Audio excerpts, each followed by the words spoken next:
उनका हर कार्य, उनका हर फैसला हम सभी के लिए बहुत बड़ी प्रेरणा है।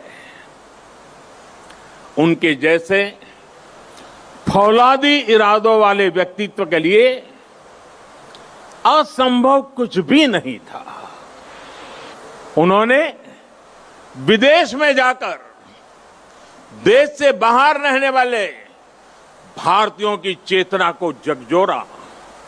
उन्होंने आजादी के लिए आजाद हिंद फौज को मजबूत किया। उन्होंने पूरे देश से हर जाति, पंथ, हर क्षेत्र के लोगों को देश का सैनिक बनाया। उस दौर में जब दुनिया महिलाओं के सामान्य अधिकारों पर ही चर्चा कर रही थी, नेताजी ने रानी झांसी रेजिमेंट बनाकर महिलाओं को अपने साथ जोड़ा। उन्होंने फौज के सैनिकों को आधुनिक युद्ध के लिए ट्रेनिंग दी। उन्हें देश के लिए जीने का जज्बा दिया, देश के लिए मरने का मकसद दिया। नेताजी ने कहा था, भारत डाक छे रोकटो डाक दिए छे रोकतो के ओठो दांडाओ आमोदेर नोस्टो करार मतो सोमोय नोय। अर्थात भारत बुला रहा है, रक्त रक्त को आवाज दे रहा है, उठो, हमारे पास अब गंवाने के लिए समय नहीं है। साथियों, ऐसी हौसले से भरी हुंकार सिर्फ और सिर्फ नेताजी ही दे सकते थे। और आखिर उन्होंने दिखा भी दिया कि जिस सत्ता का सूरज कभी अस्त नहीं होता, भारत के वीर सपूत रणभूमि में उससे भी परास्त कर सकते हैं। उन्होंने संकल्प लिया था, भारत की जमीन पर आजाद भारत की आजाद सरकार की नींव रखेंगे। नेताजी ने अपना ये वादा भी पूरा करके दिखाया। उन्होंने अंडमान में अपने सैनिकों के साथ आकर तिरंगा फहराया। जिस जगह अंग्रेज देश के स्वतंत्रता सेनानियों को यातनाएं देते थे, काला पानी की सजा देते थे, उस जगह जाकर उन्होंने सेनानियों को अपनी श्रद्धांजलि दी थी। वो सरकार अखंड भारत की पहली आजाद सरकार थी। नेताजी अखंड भारत की आजाद हिंद सरकार के पहले मुखिया थे। और ये मेरा सौभाग्य है कि आजादी की उस पहली झलक को सुरक्षित रखने के लिए 2018 में हमने अंडमान के उस द्वीप का नाम नेताजी सुभाष चंद्र बोस द्वीप रखा। देश की भावना को समझते हुए नेताजी से जुड़ी फाइलें भी हमारी सरकार ने सार्वजनिक की। ये हमारी ही सरकार का सौभाग्य रहा जो 26 जनवरी की परेड के दौरान आईएनए वेटरन्स परेड में शामिल हुए थे। आज यहां इस कार्यक्रम में आजाद हिंद फौज में रहे देश के वीर बेटे और बेटी भी उपस्थित है। मैं आपको फिर से प्रणाम करता हूं और कब प्रणाम करते हुए कहीं कहूंगा कि देश सदा सर्वदा आपका कृतज्ञ रहेगा, कृतज्ञ है और हमेशा रहेगा। साथियों, 2018 में ही देश ने आजाद हिंद सरकार के 75 साल को भी उतने ही धूमधाम से मनाया था।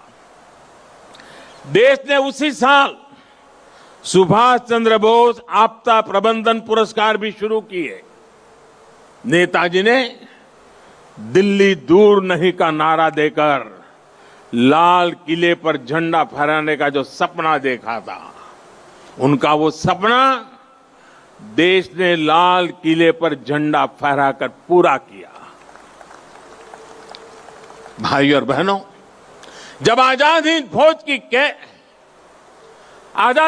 की कैप मैंने लाल किले पर झंडा फहराया था, उसे मैंने अपने सर पे लगाया था, उस वक्त मेरे मन मस्तिष्क में बहुत कुछ चल रहा था। बहुत से सवाल थे, बहुत सी बातें थी, एक अलग अनुभूति थी। मैं नेताजी के बारे में सोच रहा था, देशवासियों के बारे में सोच रहा था। वो किसके लिए जीवन भर इतना रिस्क उठाते रहे? जवाब यही है, हमारे और आपके लिए। वो कई दिनों तक आमरण अनशन किसके लिए करते रहे? आपके और हमारे लिए। वो महीनों तक किसके लिए जेल की कोठरी में सजा भुगतते रहे? आपके और हमारे लिए। कौन ऐसा होगा जिसके जीवन के पीछे इतनी बड़ी अंग्रेजी हुकूमत लगी हो, वो जान हथेली पर रखकर फरार हो जाए? हफ्तों तक वो काबुल की सड़कों पर अपना जीवन दांव पर लगाकर एक एम्बेसी से दूसरी से चक्कर काट लगाता रहे। किसके लिए? हमारे और आपके लिए। विश्व युद्ध के उस माहौल में देश के बीच पल पल बदलते देशों के बीच के रिश्ते, इसके बीच क्यों वो हर देश में जाकर भारत के लिए समर्थन मांग रहे थे, ताकि भारत आजाद हो सके, हम और आप आजाद भारत में सांस ले सके। हिंदुस्तान का एक एक व्यक्ति नेताजी सुभाष बाबू का ऋणी है। 130 करोड़ से ज्यादा भारतीयों के शरीर में बहती रक्त की एक एक बूंद नेताजी सुभाष की ऋणी है।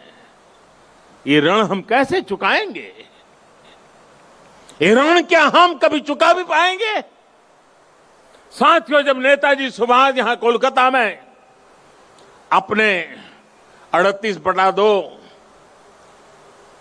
एल्गिन रोड के घर में कैद थे, जब उन्होंने भारत से निकलने का इरादा कर लिया था, तो उन्होंने अपने भतीजे शिशिर को बुलाकर कहा था, अमार एकता काज कोरते पारबेगा? अमार एकता काज कोरते पारबे? क्या मेरा एक काम कर सकते हो? इसके बाद शिशिर जी ने वो किया जो भारत की आजादी की सबसे बड़ी वजहों में से एक बना। नेताजी ये देख रहे थे कि विश्व युद्ध के माहौल में अंग्रेजी हुकूमत को अगर बाहर से चोट पहुंचाई जाए तो उसे दर्द सबसे ज्यादा होगा। वे देख रहे थे कि जैसे जैसे विश्व युद्ध बढ़ेगा, वैसे वैसे अंग्रेजों की ताकत कम पड़ती जाएगी, भारत पर उनकी पकड़ कम पड़ती जाएगी। ये था उनका विजन। इतनी दूर देख रहे थे वो। मैं कहीं पढ़ रहा था कि इसी समय उन्होंने अपनी भतीजी इला को दक्षिणेश्वर मंदिर भी भेजा था कि मां का आशीर्वाद ले आओ। वो देश से तुरंत बाहर निकलना चाहते थे। देश के बाहर जो भारत समर्थक शक्तियां हैं, उन्हें एकजुट करना चाहते थे। इसलिए उन्होंने